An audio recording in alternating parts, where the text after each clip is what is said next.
After delivery, breast feeding time, after breast ஃபீடிங்க்கு அப்புறம் இந்த இடத்துல அப்பர் பேக் பெயின் நிறைய பேர் கஷ்டப்படுறாங்க. இதை நீங்கள் சரியாக கவனிக்காமல் விட்டு neck pain, back pain, whole ஸ்பைனுமே ரொம்ப வலின்னு கஷ்டப்படுறீங்க. அவங்களுக்கு தான் இந்த பதிவு வாங்க பார்க்கலாம். பிரெஸ்ட் ஃபீட் பண்ணுறப்போ ப்ராப்பராக elbow support, back support, proper feeding position இதை பற்றின புரிதல் இல்லாதனாலையும், அந்த நேரத்தில் உங்களுக்கு தூக்கம் ரொம்ப கம்மியாக இருக்கனாலையும், ரொம்ப ஸ்ட்ரெஸ்ஸாக இருக்கனாலையும் தான் இந்த upper back pain, neck pain, spine issues எல்லாமே வருது.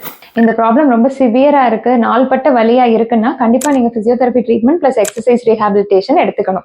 இல்ல இது எனக்கு ரொம்ப ஸ்ட்ரெயின் பண்ணி ஆக்டிவிட்டிஸ் பண்ணாதான் வருது அப்படின்னா ஆரம்பத்திலே இந்த எக்ஸசைஸை ஃபாலோ பண்ணி சரி பண்ணீங்கன்னா சிவியர் ஆகாம பாத்துக்கலாம்.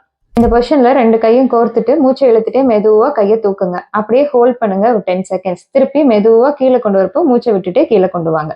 உங்க கட்டை விரலை மேல் நோக்கி தூக்கிட்டு மெதுவா மூச்சை இழுத்துட்டு கையை மேல கொண்டு போங்க. ஒரு 10 செகண்ட்ஸ் ஹோல்ட் பண்ணுங்க. திருப்பி மெதுவா மூச்சை கீழே விட்டுட்டு கையையும் கீழே கொண்டு வாங்க. பொசிஷன்ல கை வச்சுட்டு மூச்சை இழுத்துட்டே பின்னாடி கொண்டு போங்க. 10 செகண்ட் ஹோல்ட் பண்ணுங்க. திருப்பி மூச்சை மெதுவா விட்டுட்டே கையை முன்னாடி கொண்டு வாங்க. பொசிஷன்ல கையை பின்னாடி கட்டிட்டு மெதுவா ஷோல்டர் பின்னாடி டைட் பண்ணுங்க. மூச்சை இழுத்துட்டே திருப்பி ஹோல்ட் பண்ணுங்க. திருப்பி ரிலாக்ஸா மூச்சை விட்டுட்டே கொண்டு வாங்க. இப்ப சொன்ன இந்த 4 எக்ஸசைஸையுமே ஈச் 15 ரிப்பிட்டேஷன் பண்ணுங்க.